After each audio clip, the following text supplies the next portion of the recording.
and welcome to A Conversation with William Duvall. I'm your host, Eric Miller. This is part of the Pods and Sods network, and I want to thank you, first off, as always, for clicking the download button or the subscribe button or whatever combination of buttons you've clicked in order to find this episode. It's always very much appreciated. It was a thrill to chat with William. I'm a huge Alice in Chains fan, and we talk about that to some extent. We talk about his days before Alice in Chains, growing up, how he discovered music, playing, songwriting, that type of thing, and particularly the evolution of his band, Comes With the Fall, which was pre-Alice in Chains, and then what his role in Alice in Chains has affected, how it has affected him sort of, in those ways in terms of songwriting, things like that. And we also focus a lot, obviously, on his newer supergroup project, Giraffe Tongue Orchestra, with Brent from Mastodon, Ben from Dillinger Escape Plan, and it's a fantastic, heavy album, and it's great, and it's a lot of his songwriting. And we get into other things, solo work, maybe a little bit of his politics, things like that. So hopefully you enjoy listening as much as I enjoyed this conversation with William Duvall.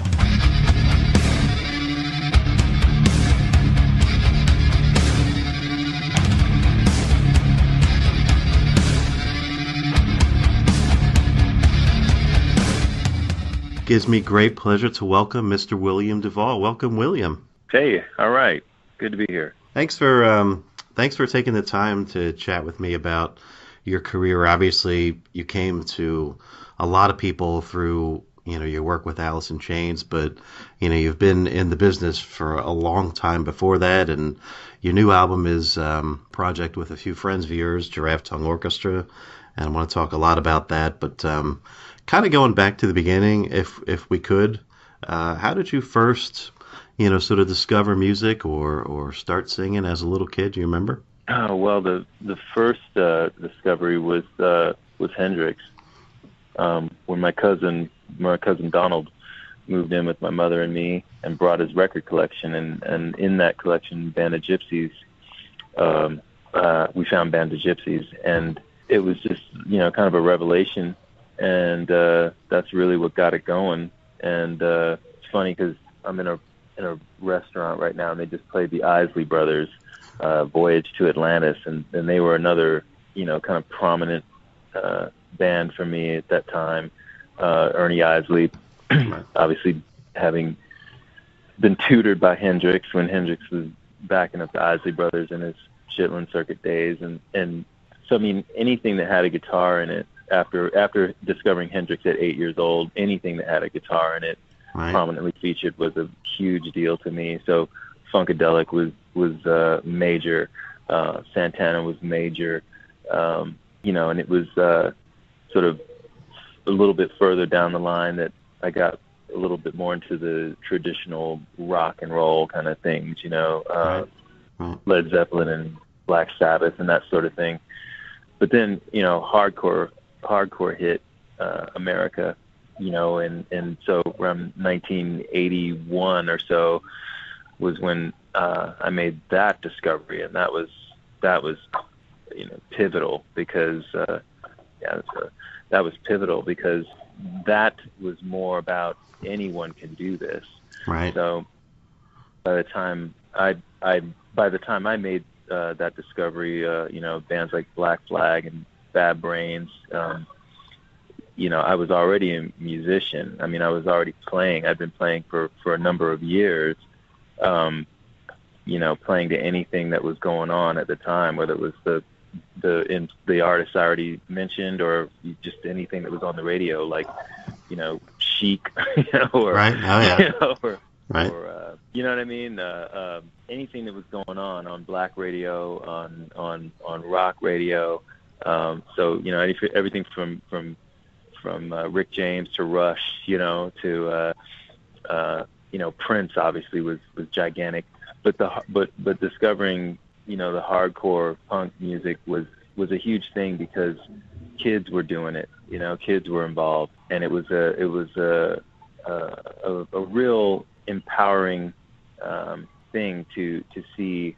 Okay, you can put your own record out. Not Right. only can you Right. write your own songs, and there's this forum for you to express what you feel about the world around you, or what you feel about your personal life, or whatever.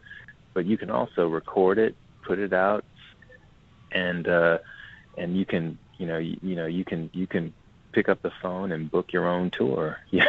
Right. It's like attainable, huge. right?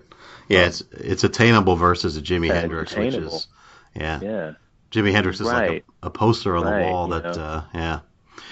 So did you right, right. how about in terms of singing? So, that early punk stuff, and this is not meant to be a slight in any way, like you have an incredible voice, and oftentimes the punk style of singing, how you Right. understand what I'm getting at, right? It's not known for Of course.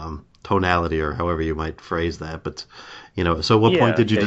at what point did you discover that you had this voice? Well, that was something that was always, kind of latent, or it was there, but it wasn't prominent. I was always singing along with any records I loved, whether it was Smokey Robinson or the Isley Brothers or Prince or, you know, or Bowie or Queen or any of the bands I loved. But the idea of getting on a microphone and doing that in public was not something I wanted to do ever. And so my early bands, like punk bands, actually the very first band I ever had, I was the guitar player, singer, but all I was trying to do there was just kind of bark out whatever lyrics I was writing in the style of Des Cadena from Black Flag. So I wasn't really, Right. I mean, there wasn't like a serious attempt. I mean, we had one or two songs where I would sort of sing more conventionally, Right.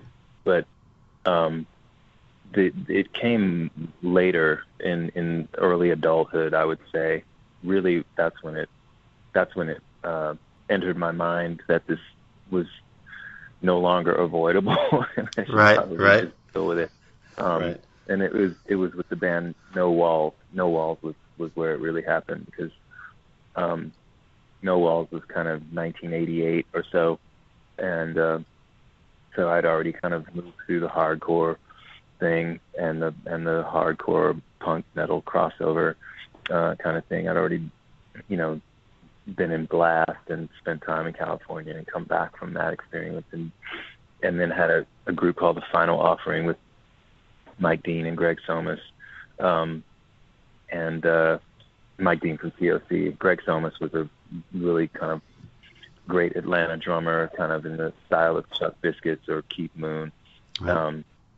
And I called that band The Final Offering, and it was because I knew it was going to be the last band of its kind for me, that was really riding that kind of punk metal crossover thing. And of course it had, The Final Offering had, elements, our love of instrumental music in it, stuff like that. But, there was a dash of progressivism in that band, but Right. No Walls was really where that took off, because then I was playing with straight up jazz musicians, and that particular trio was more of a embrace of the totality of my influences, and those guys could play anything together. We could play anything.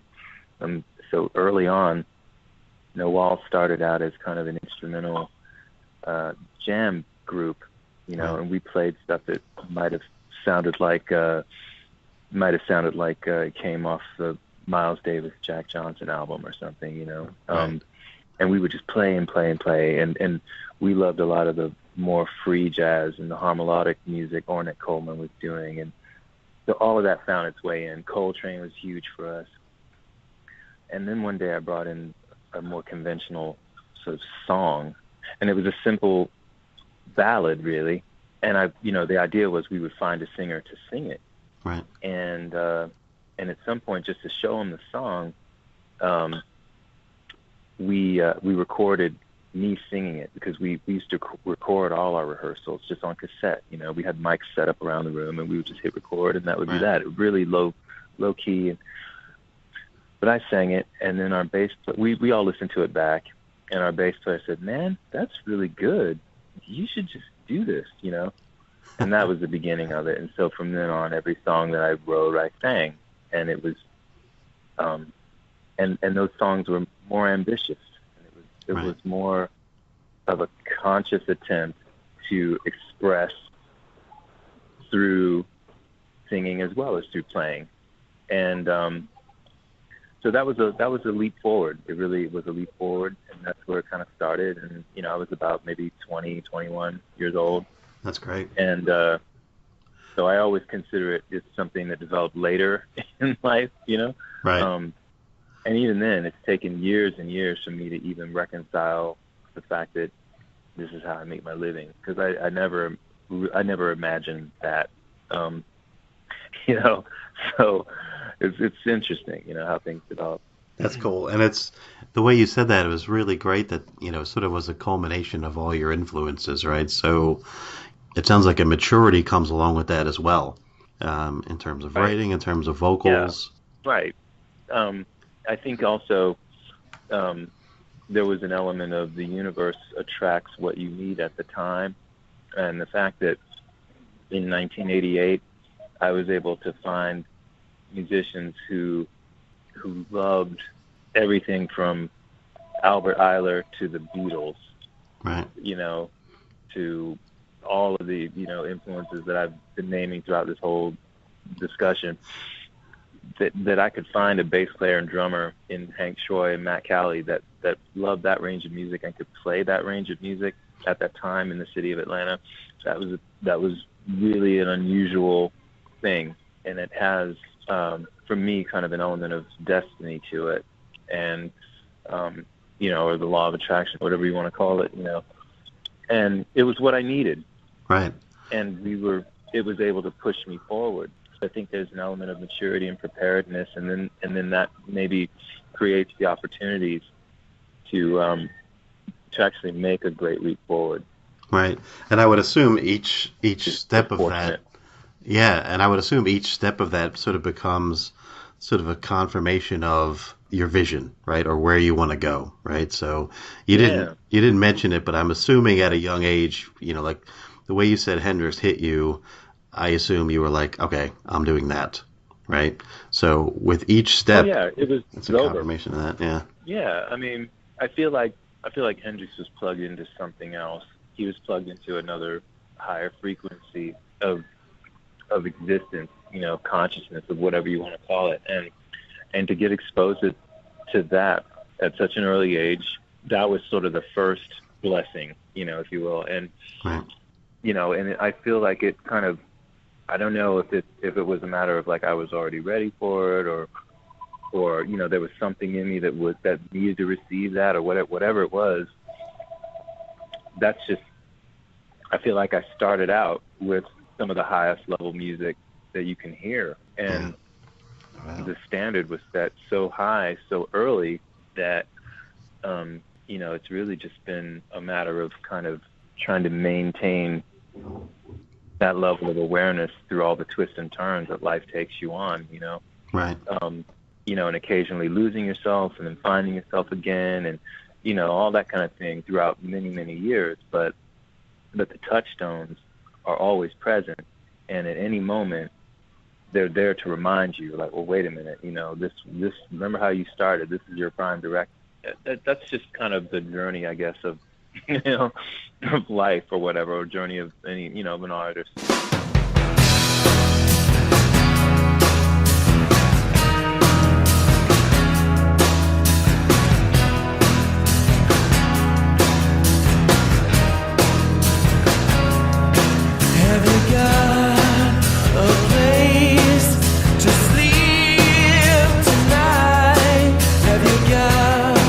Somewhere to lay your head, or maybe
if you live or if you die.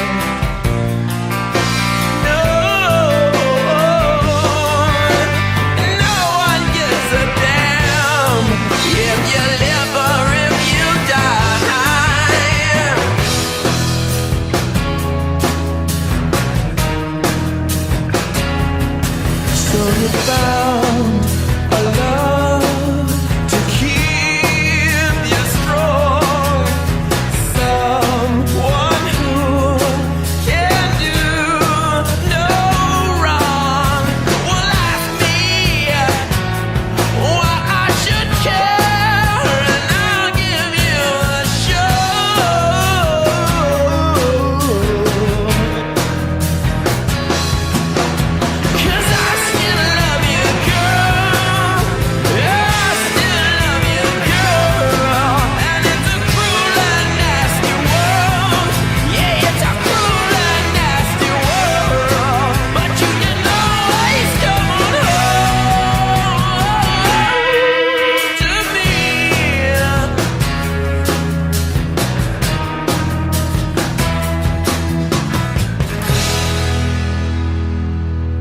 Pre-Alice in Chains, you were in a lot of groups. Obviously, you've named a bunch, and Madfly, Comes with the Fall, sort of morphed out of that.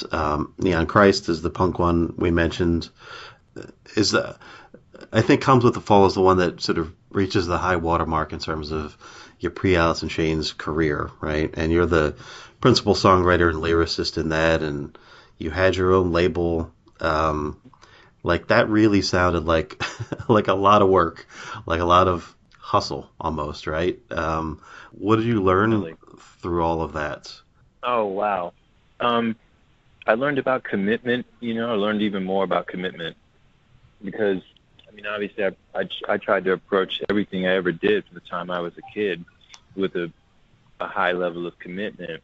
Right. And every artist that I ever admired, whether it was Hendrix or Miles Davis or Greg Ginn from Black Flag or Ornette Coleman or Coltrane, anybody, just one of the common themes with all of those people is their level of commitment. And so, but with Comes with the Fall, it has this whole other dimension that came from punk rock, which is you have a commitment to the music, right? But then you also have a commitment to controlling the means of production and trying to see it through from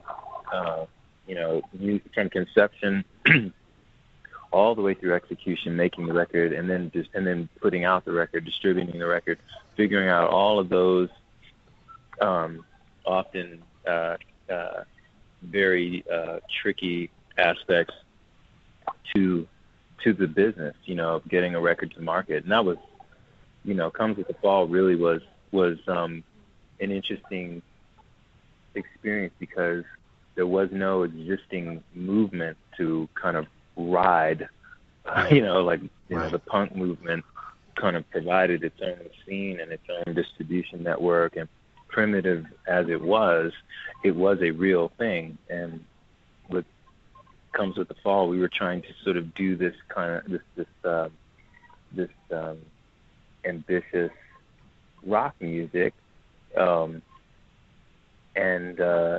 without any kind of existing social movement or musical movement or network. There was, it wasn't like, oh, you're part of the Seattle explosion or you're part of the, it was none of that. It was just, we were just a band trying to do our thing, and so it provided a lot of additional challenges, I think. But I'm really, really proud of everything that we did, and have that body of work. I'm extremely proud of it, I cherish all the lessons that we're learning, because it was also a thing of making a lot happen with very little, which right. I have some experience with from early days right. in punk rock. But again, what Comes with the Fall, there's this other level of artistic ambition attached to it, and So it's not, in the punk days, you really were just trying to go in and lay down your songs, like you just went in and banged it out. And, a lot of times in the early 80s or whatever, like the engineers that were recording you just had no idea what you were trying to do. They just thought it was noise, Right. And there wasn't a lot of sympathy for, there wasn't a lot of understanding or willingness to understand. And so there was that dynamic. And then much later it comes to the fall, it's more a thing of, okay, I've got a really long list of ambitious ideas I want to get across with this song or with this set of songs or whatever. Right. And it's more about, can we get into a studio for long enough to make it happen? And can I go in there with my ideas set enough? And can I be prepared enough to kind of pull off a miracle? And when it comes to the fall, we were able to do that multiple times, where I feel like some of those recordings are, they stand up alongside albums that cost 10 or 20 or 100 times more Right. in terms of money to make. And the bottom line is that I'm proud of it. We're all proud of it, and I think the stuff stands the test of time. Yeah, most certainly. We'll continue to do so. Once you make it, it's made. That's how I feel. It's like it sounds overly simplistic, but once you lay it down, and especially once you lay it down and then you put it out there, even if it's only on a small scale, it's out there, And my feeling with that band, with Comes to the Fall, back in those days when, sometimes it felt like you were trying to slice your way through the wilderness with a with a machete or something. Right. While you're looking at everyone around you who's got bulldozers, My feeling then was that this is really about putting this out, seeing this through, no matter what happens. Because lots of bands that I know and love, they had their last laugh only years after the fact. Look at the Stooges, Right. Like, I mean, they did stuff certainly on a slightly grander or bigger scale than Comes to the Fall ever did, but given in context, they were kind of a lot of times slicing through the wilderness with a machete compared to everything else that was going on, the scale that it was going on in those days, in the early 70s and pre-punk, And so I kind of always looked at a group like that, or look at a lot of the punk bands that are discovered way after the fact. That documentary about that band called Death.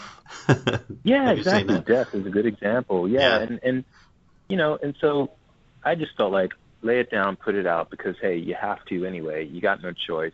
Right. This stuff is calling you. You're going to do it anyway. And so just do it with an attitude of push as hard as you can with whatever resources you do have. Right. And then know that once it's out there, and that anything can happen, and then that works to your benefit. And so that was always the philosophy with every record that Comes to the Fall did, and like I said, I look back on it with a lot of pride. Think about what you need and how you've been denied. And think about what you are you satisfied? Well, I'm untouchable, 'cause you love the devil in me. And you're so fuckable, but I know I'll never get it for free. Never get it.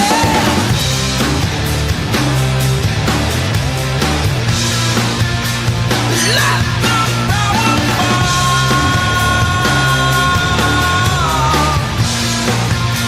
'cause they can kill us all.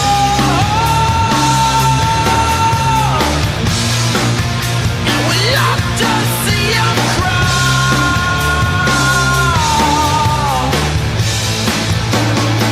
The day is coming. Hey, look me in the eye. Can't you see that I'm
if I understand history correctly, that's kind of how you connected with Jerry Cantrell. I think he saw you and he was a fan, and you jumped on second solo tour of his, Degradation. Is that accurate? That's how you connect with him? He approached you guys? That's it. Yeah. Yeah. Comes with the Fall. Moved to LA from Atlanta in February 2000, and we had already recorded our first album in Atlanta in late '99, and so we moved to LA with kind of that album pressed up and done and ready to go to market, and we just felt like a change of scenery was in order because we'd done all we could do in Atlanta at the time, and we didn't know anybody in LA. It was a real jump off the cliff and just see where you land kind of thing. Right. And you know, a kind of mutual friend in the LA scene turned Cantrell onto our first album, and you know, once he really sat down and listened to it, he was blown away, and he was like, man, I got to meet that guy. And so we met a short time later at the Dragonfly Club in LA, and that was what started it all right there. And as you say, we did tour on we did help him tour Degradation Trip, both before that album was released and afterward. So for a full year in 2001, we did a tour of the United States and Canada with no album out. I think he pressed up a few songs, self-pressed up a few songs onto an EP that would be sold at the merch table, but the album wasn't even out yet. And on those tours, it was great for us because we got to be Comes with the Fall on a lot of those dates. We got to open the show as Comes with the Fall, and then towel off backstage, and then come right back on stage with Cantrell and do his stuff with him. Right. Kind of playing, you know, Crazy Horse to Neil Young, you know, self-contained band, you know, backing up somebody. And so it was great because, you know, we sold our stuff at the merch table right alongside his. And we had no one to answer to. There was no label, no corporation of any kind. It was just us selling our music directly to the people that wanted it, which was kind of how I envisioned things in the beginning.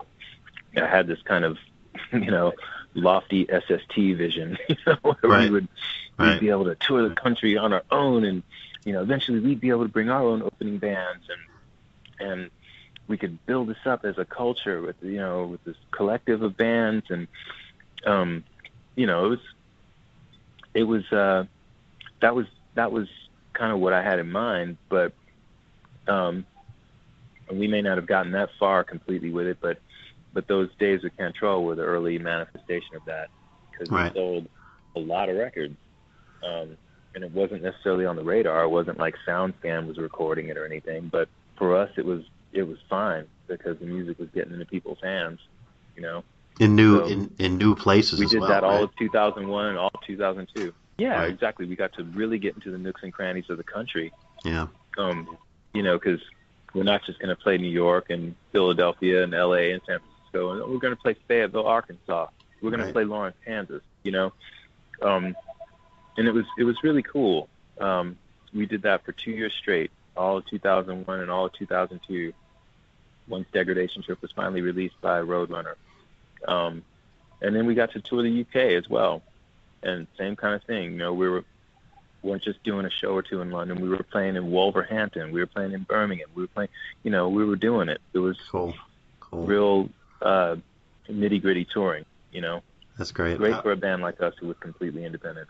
Yeah, I want to ask kind of a question about, so it was during that time, like Comes with the Fall is picking up steam, to kind of put everything you just said into a nutshell, right? And at the same time, it sounds like you're clicking with Jerry on this touring, and that's when Lane passes away. So it's like this weird convergence of great things and bad things, right? Yeah. I mean, I guess the question is kind of, it's a bit of a blessing and a curse that it's a blessing that you connect with him and it leads to Alice in Chains, but it's also like, well, damn, Comes with the Fall is really just starting to get some traction, right? Is that how you see that? I mean, obviously, not to speak ill. I mean, you get asked to join Alice in Chains, you say fuck yeah, right? But at the same time, you're like, oh, I was really getting some momentum here with this. Yeah, I think I can understand how one might view it that way. Okay. And I sort of choose to take the view that anything that helps Iggy Pop helps the Stooges, Okay. and all those years where he was kind of doing it, putting out record after record, regardless of what the critics thought of each new album, or the twists and turns his career would take, all the different labels he was on, the connection with David Bowie, and then the period after that, all that stuff. Right. It all kind of kept him out there in the world doing his thing, and eventually he was able to come back with the Ashton Brothers and have kind of one of the great last laughs of all time, And I mean, obviously every story is different, but it's just an example of what is possible. And as long as I'm doing what I do with the level of commitment that I will do it, because I will approach everything.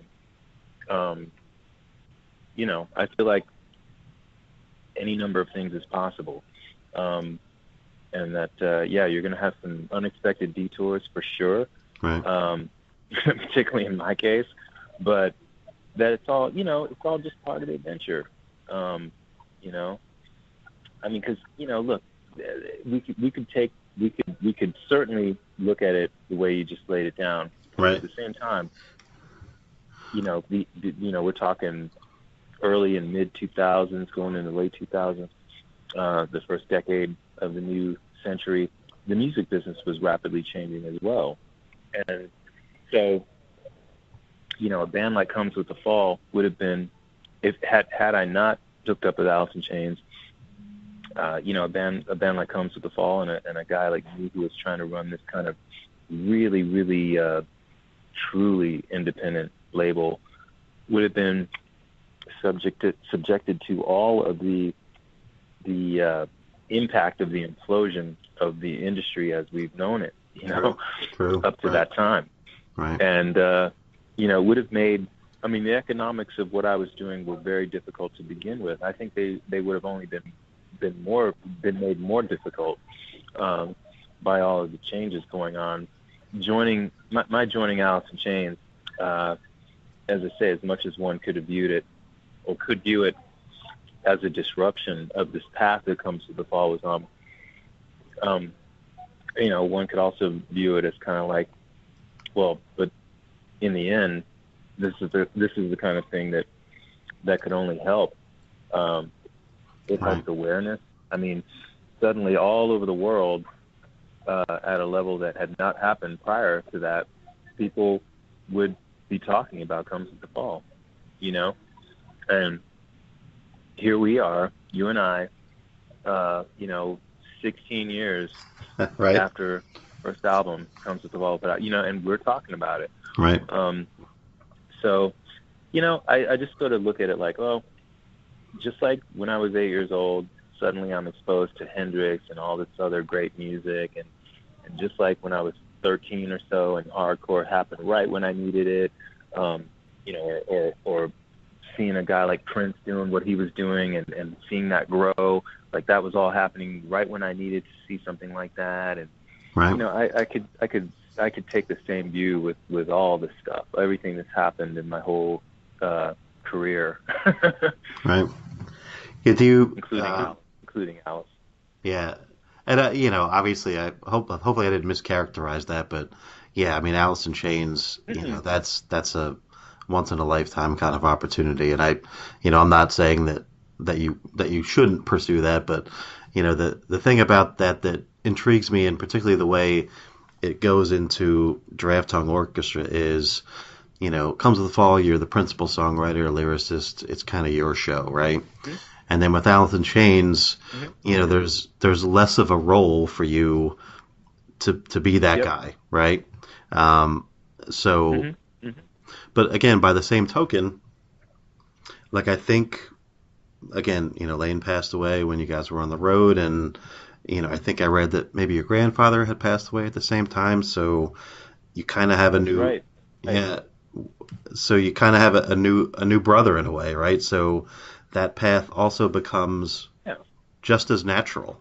Yeah, exactly. Cantrell and I definitely ate our share of dirt together out there on the road. No pun intended. I just realized what I said, but we definitely shared a lot of experiences, both triumphant and tragic, out there, and across those years of touring together, with Comes with the Fall, and it forged a bond that paved the way for everything that's going on now. Everything has a price. Everything does. Right. One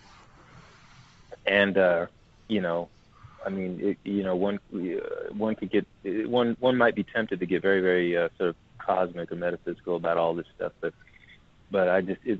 simply put, everything has a price, and you gotta kind of, the trick is knowing as much as you can about your willingness to pay that price as you can. And you can't always know. You can't always know what's involved in anything until you're already through the door. But to the extent that you can, and to the extent that you can remain sharp and prepared for almost any eventuality, you can navigate this stuff. You can navigate the stormy sea of it, and all the cliches, about one door closes, another door opens. Yeah, that's true. You could. It's a matter of perspective. It's a matter of how you look at it.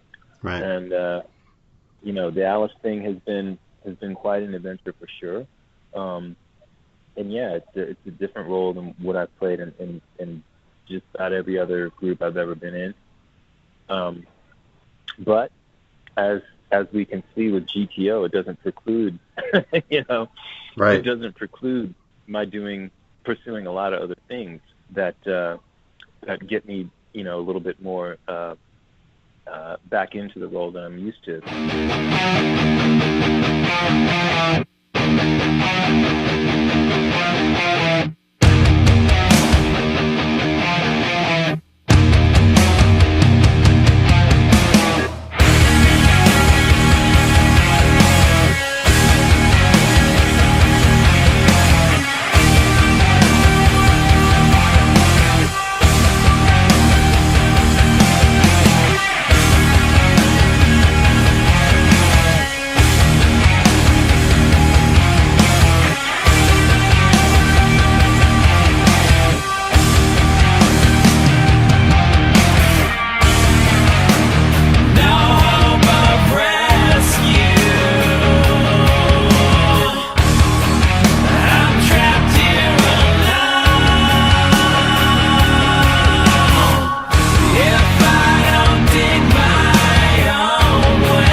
not to belabor the point, but I think one of the successful things about, from a fan perspective, you joining Alice in Chains, and you're always going to have critics and all that. You can't control that, but the fact that it is natural and not forced, right? Like you guys, Yeah. you share an experience, and it just is a natural, organic fit. And you've had 2 successful records with them, and I guess it's been almost 5 years since the last record. Can I ask that question? And status on an upcoming record with those guys? We'll just have to see. Alice really does operate on its own timetable. It always has. I suppose maybe it's getting to be near time, if recent history is any barometer. It's getting to be near time, at least for us to come together to see what ideas there are to kick around. But we'll just have to see. Nice. You guys are getting to be like Sade, where she put out a record every 5 and then 10 years. And Yeah. I think now it's 15 now since her last record. Yeah. She I think really she's still the queen of that whole thing. Oh. I'll let her have that. Unquestionable. On to Giraffe Tongue Orchestra. So with this is a project that kind of goes back a few years in terms of origin. I guess they sort of cycled through a few singers. You were there in the beginning, and then eventually you were the right guy. I don't know how to phrase that, but Brent of Mastodon and Ben of Dillinger Escape Plan. Can you talk about how you connected with those guys in terms of this project specifically, I guess? Yeah, just been mutual fans of one another for a long time, and would run into one another on the road at festivals across the world and things like that. And so they actually approached me about this, as you said, very early on, and obviously interested, flattered, and all that. But in the end, life sort of took over. Right. I got drawn back into another Alice album and tour cycle and things like that, and so did they with their respective bands. And so it just wasn't quite the right time. And then occasionally I would see an item about them doing something with this musician or that musician or this singer or whatever. And I always thought, good for them. It looks like they're getting it going.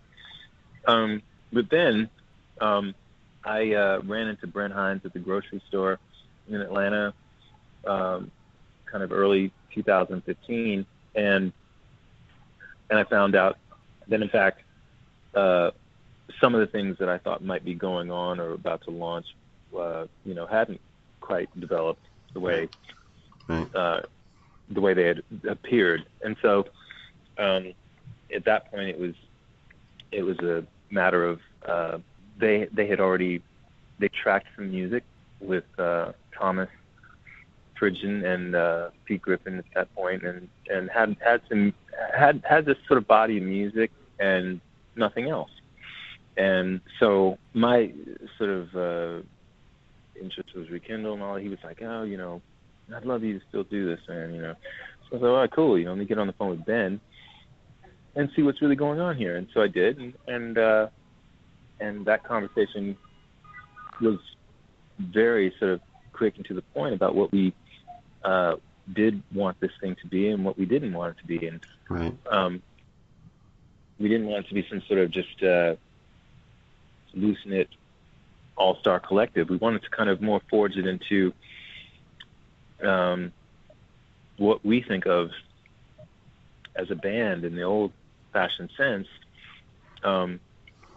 Even though it has Ben and Brent and myself as kind of the principals, still just in the end, just something that when an album is done and it's released, the overall sort of way that it's campaigned is a little bit more in the old school way that we remember growing up. Right. something that we can believe in, and then hopefully translate that belief to other people. So I said, send me the music, and he did, and that's what started it. I went song by song and just dug deep inside, and it was, every time I would send them some, one or two tunes at a time, they would freak out, and then I'd move on to the next until we suddenly had a 10-song album that we really loved, and it was great because I got to kind of connect with a side of myself that I hadn't had a chance to connect with in some time. Right. And really, a lot of writing and recording the GTO album, it actually took me back to No Walls in a lot of ways, because that music, there's obviously a more than a dash of progressivism in it, and you've got people, particularly in the rhythm section, who are essentially jazz players, Thomas and Pete. Right. And that's going to inform their approach to rock music or anything else they do. And it's going to give the record an unmistakable underpinning that it wouldn't have otherwise. And then obviously, Ben and Brent doing what they do over top of it, and then me doing what I do. But it was great because it gave me a chance to reconnect with that guy that I was. Right. Right. Early 20s, and just really responding to the music in a very honest, unfiltered way, but with all of the lessons in craft and in record production and things, all the aspects of the business that I've learned in all the decades between back then and now. And it was really nice, really rewarding on a profound level. And yeah, I mean, I as I say, I've said it before and continue to say, I think it's a benchmark release for all of us. That's awesome. I know those guys feel the same way. Yeah. Yeah, and it's interesting too because the Alice in Chains has a certain flavor to it, right? Whereas this, in terms of your vocals and phrasings and things like that, is different. Like I haven't heard No Walls, but I feel what you're saying. One of the songs, Crucifixion, the phrasing on the verses and like even that nail you up, that bridge part. Was it a challenge to write verses and sort of find choruses and melodies over top of what they had provided you? Yes, in some cases it was, but I would say it was an extremely welcome challenge. It was the kind of thing that it wasn't a case of, oh my God, I have never experienced anything like this. Right. And this is so out of my comfort zone. What am I going to do? Right. I'm adrift. It wasn't like that. It was more like, oh my God, okay. Now this, I'm going to have to go to the bottom of the ocean on this thing, Right. And I haven't done that in a while. Let's go, get me the scuba gear. Let's get in the submarine, whatever we got to do. Let's go. And, right. Certainly, song by song, section by section, there were, individual challenges to some of those. But overall, it was the kind of challenge where I was gung ho and ready to rock. And I think it shows in the output. A song like Broken Lines, that was one that provided a challenge. And it was one of the last ones I did because, there was a little bit of like, okay, let's get ourselves the bulk of an album here, and then I'll deal with this monster kind of at the end. Right. And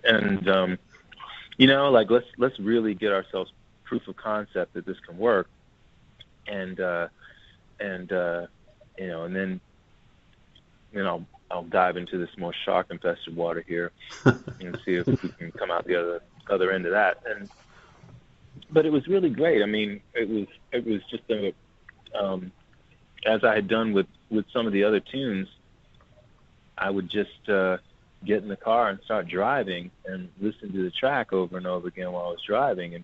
And in the case of that song in particular, Broken Lines, it was like, okay, I'm not coming back until I have something. Right. So I'm just going to drive around until I get at least a foothold into this thing. And I did within about an hour. And once that gate opens, then there's no stopping it. It's always been the case, and I'm very happy to say it was the case once again with that song and with this album. It was like once you get into it, this other stuff takes over.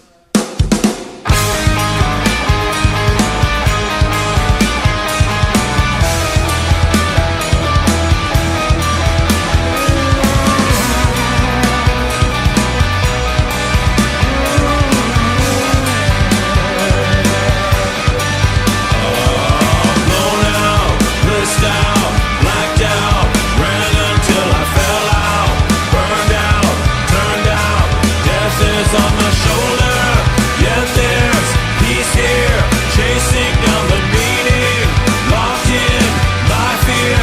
Gloves are off now. I hold on till my hands are numb. They make you fight for every crumb. It's like a tragic comedy, frozen from my humanity. They brought this trouble to my house, made this a game of cat and mouse.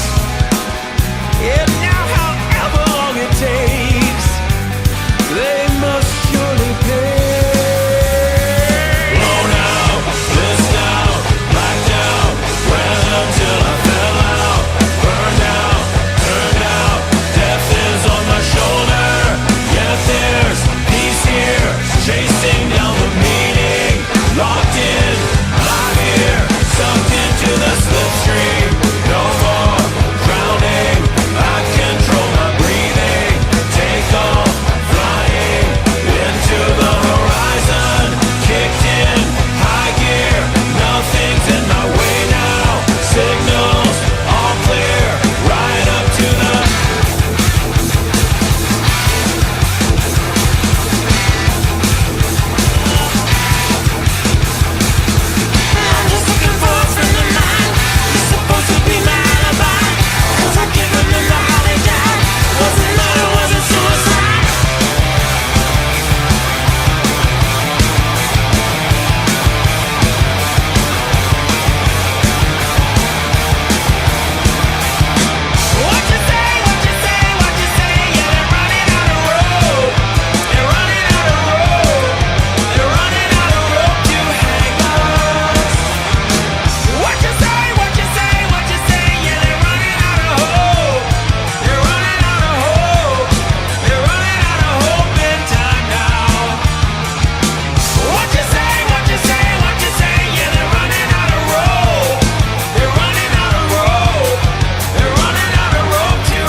hold us.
had that little chant of the the rhythm of it, the blown out. Once I had that, it was off. It was over. It was like, okay.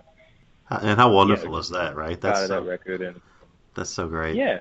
I would assume that, kind of way you describe this creative exuberance and things like that, that doesn't just apply to lyrics and phrasing. It also applies to how you're singing as well, right?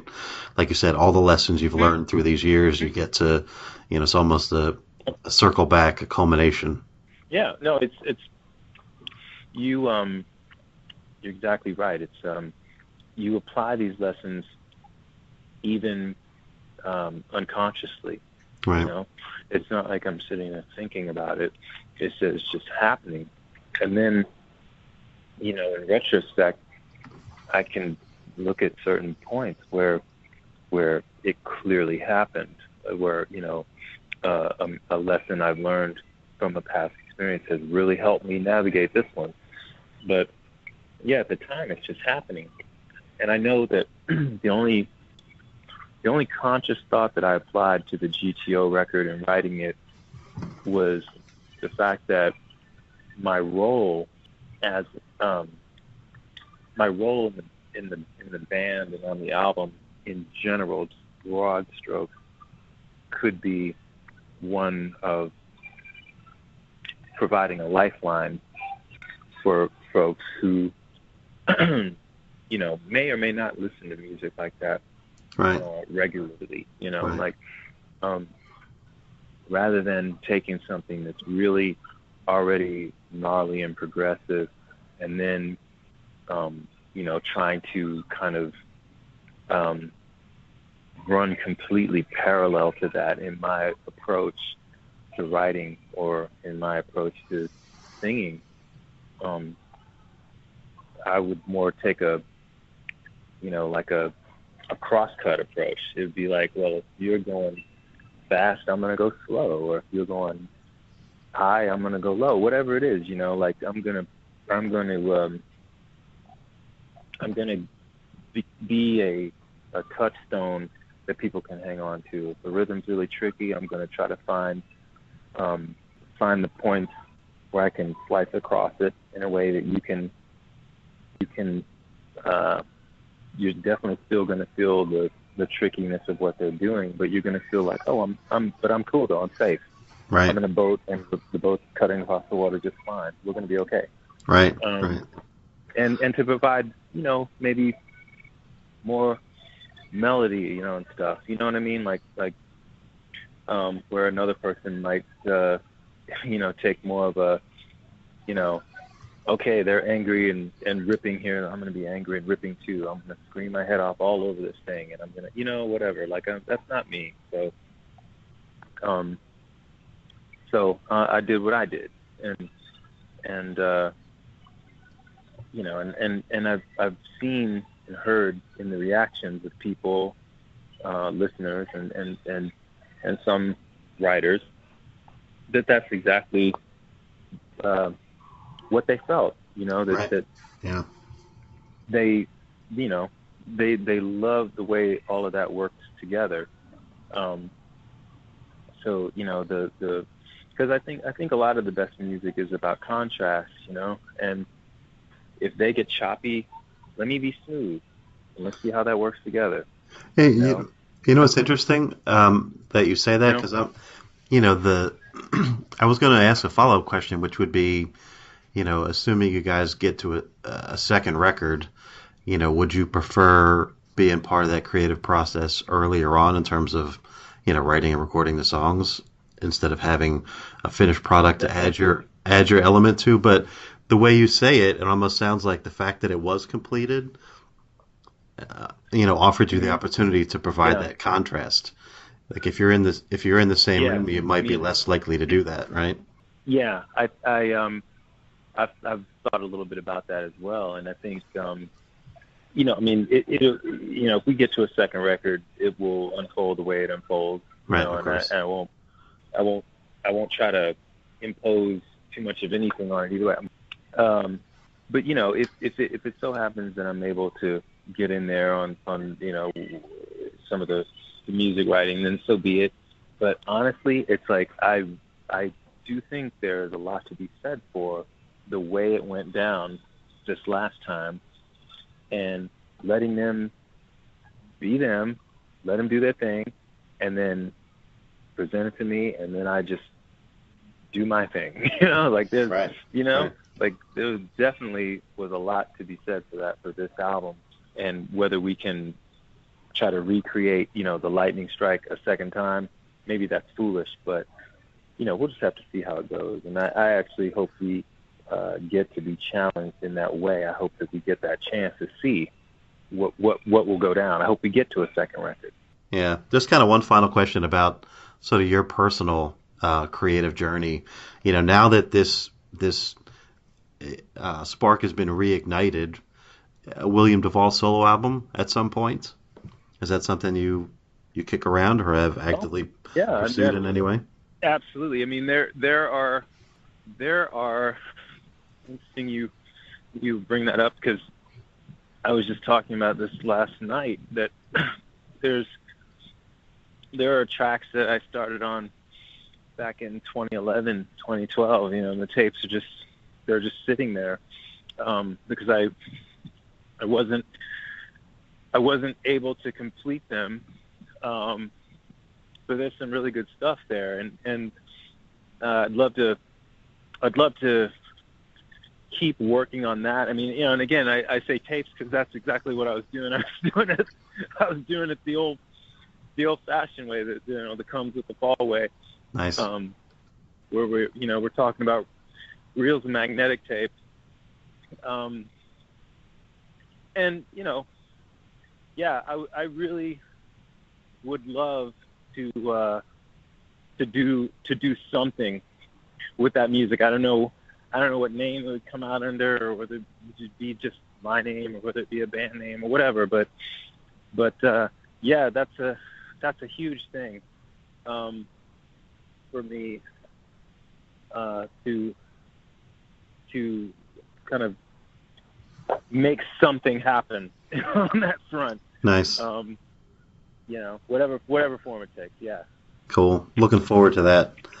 And just kind of one sort of final question, if I may, is during the election last year, I saw you performing a bit at some Bernie Sanders rallies, and I'm a diehard progressive, and I certainly appreciated that you were doing that. So thank you for that.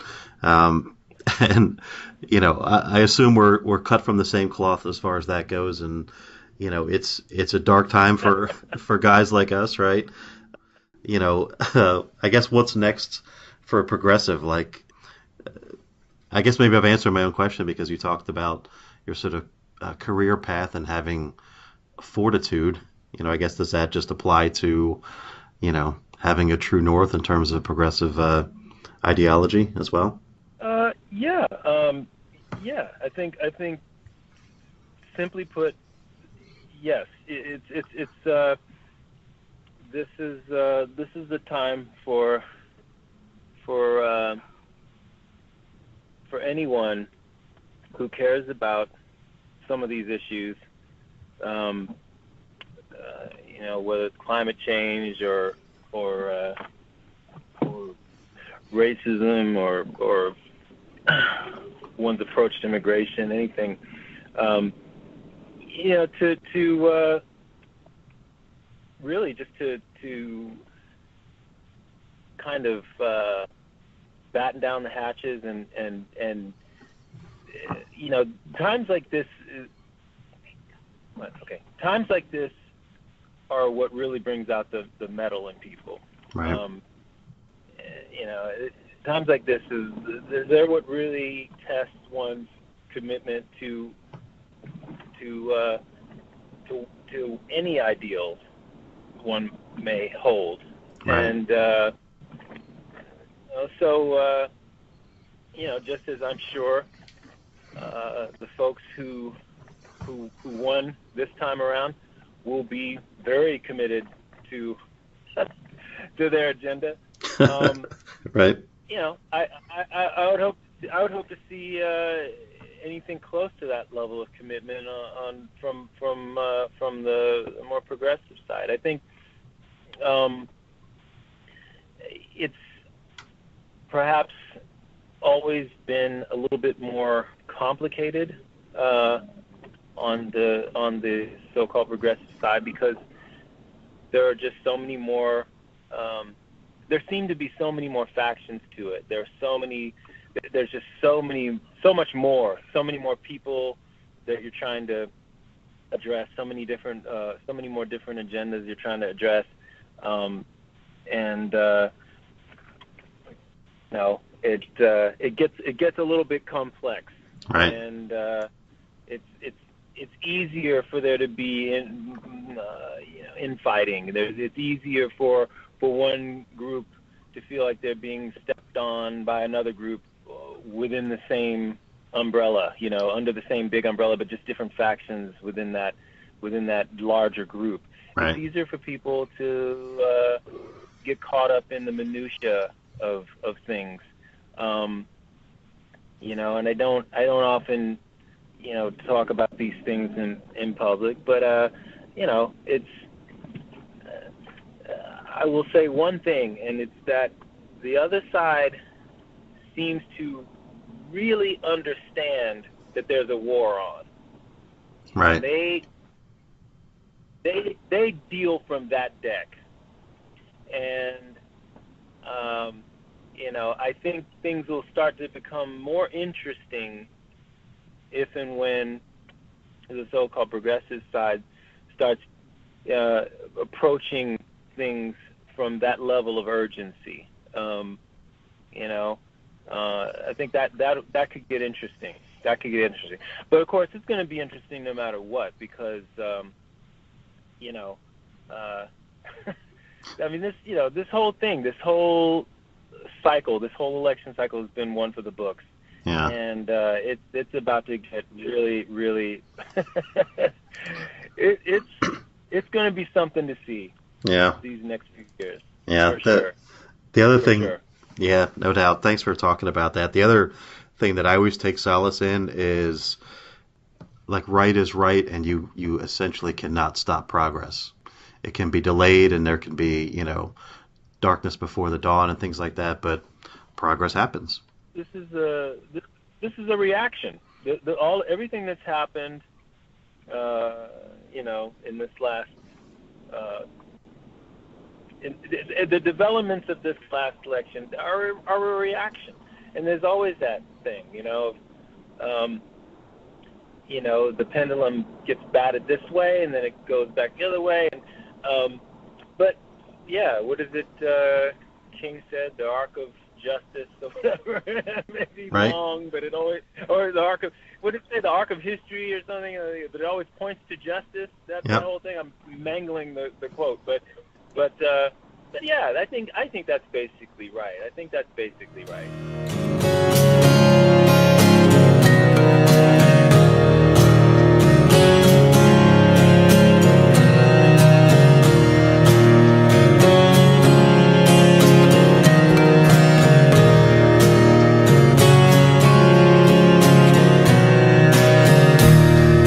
Time to change is come and gone.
Yes, it hurts to know you're gone.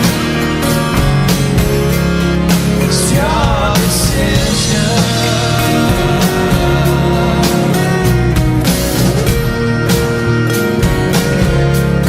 It's your decision.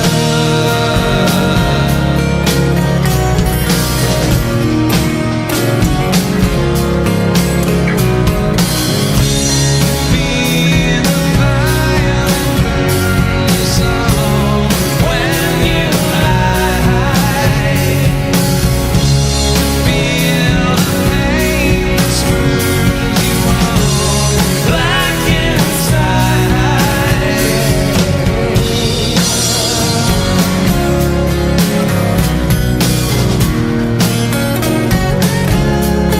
It's your decision.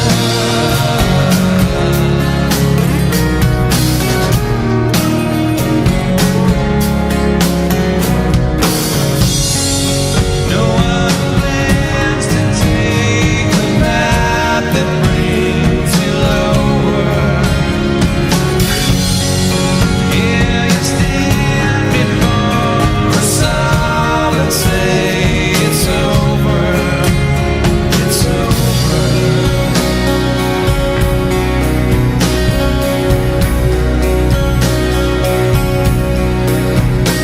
It's over.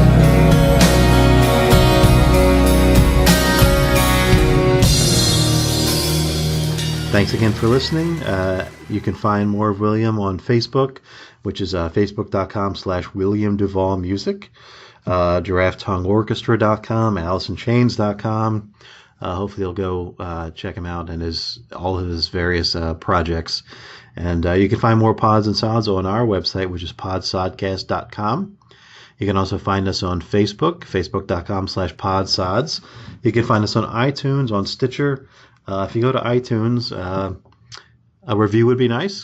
Click some stars, say some kind words. That's always very much appreciated. And hopefully you'll find some other stuff that you will enjoy. So having said all that, I will close with some words of wisdom from the great Bill Hicks. Thank you. The world is like a ride at an amusement park, and when you choose to go on it, you think it's real, because that's how powerful our minds are. And the ride goes up and down and round and round. It has thrills and chills, and it's very brightly colored, and it's very loud, and it's fun for a while. Some people have been on the ride for a long time, and they begin to question, is this real, or is this just a ride? And other people have remembered, and they come back to us, and they say, hey, don't worry, don't be afraid, ever, because this is just a ride. And we kill those people. Shut him up. We have a lot invested in this ride. Shut him up. Look at my furrows of worry. Look at my big bank account and my family. Has to be real. It's just a ride. But we always kill those good guys who try and tell us that. You ever notice that? And let the demons run amok? But it doesn't matter, because it's just a ride. And we can change it anytime we want. It's only a choice. No effort, no work, no job, no savings of money. A choice right now between fear and love. The eyes of fear want you to put bigger locks on your door, buy guns, close yourself off. The eyes of love instead see all of us as one. Here's what we can do to change the world right now to a better ride. Take all that money we spend on weapons and defense each year and instead spend it feeding, clothing, and educating the poor of the world, which it would many times over, not one human being excluded, and we can explore space together, both inner and outer, forever in peace.